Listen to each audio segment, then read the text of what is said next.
Kenapa Jokowi dibenci elit?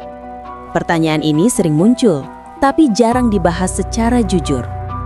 Jokowi bukan presiden yang lahir dari lingkaran elit lama. Ia bukan anak jenderal, bukan ketua partai besar sejak muda, dan bukan produk kompromi oligarki sejak awal. Jokowi datang dari bawah. Dan di politik Indonesia, itu sudah cukup untuk membuat banyak elit tidak nyaman. Banyak keputusan Jokowi, terutama soal infrastruktur, birokrasi, dan investasi, menggeser peran para penjaga gerbang kekuasaan. Elit yang terbiasa mengatur arus proyek dan izin, tiba-tiba kehilangan posisi tawar. Ketika kekuasaan tidak lagi berputar di lingkaran sempit, kebencian mulai tumbuh. Ia dikenal tidak mudah ditekan oleh opini elit, media tertentu, atau kelompok kepentingan yang biasa mengatur arah kebijakan. Bagi sebagian elit, presiden ideal adalah yang bisa diajak bicara di belakang layar. Jokowi tidak bermain di sana.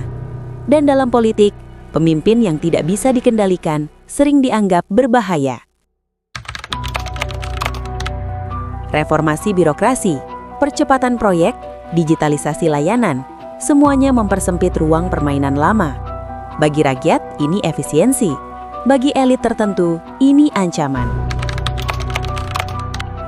Dukungan Jokowi kuat di basis pemilih akar rumput. Ia tidak terlalu bergantung pada restu kelompok elit tertentu. Akibatnya, tekanan elit kehilangan daya, dan ini membuat frustasi.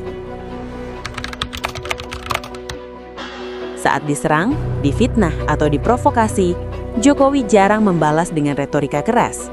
Ia memilih diam, bekerja, dan membiarkan waktu menjawab. Bagi elit yang terbiasa bertarung lewat opini dan panggung, sikap ini dianggap arogan.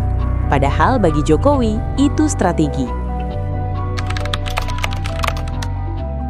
Semakin diserang elit, semakin banyak rakyat yang justru membelanya.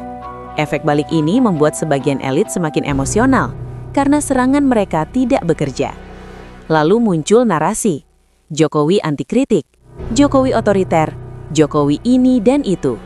Padahal yang sering terjadi adalah pertarungan kepentingan, bukan pertarungan nilai. Apakah Jokowi sempurna? Tidak. Apakah kebijakannya selalu benar? Tentu tidak. Tapi kebencian elit terhadap Jokowi seringkali bukan soal salah atau benar, melainkan soal siapa yang kehilangan kendali.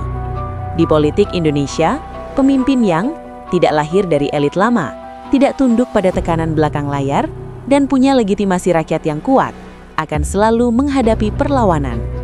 Jadi jika kamu bertanya, kenapa Jokowi dibenci elit? Jawabannya sederhana, karena ia mengubah permainan di meja yang selama ini hanya boleh dimainkan oleh segelintir orang. Dan perubahan hampir selalu dibenci oleh mereka yang diuntungkan oleh keadaan lama.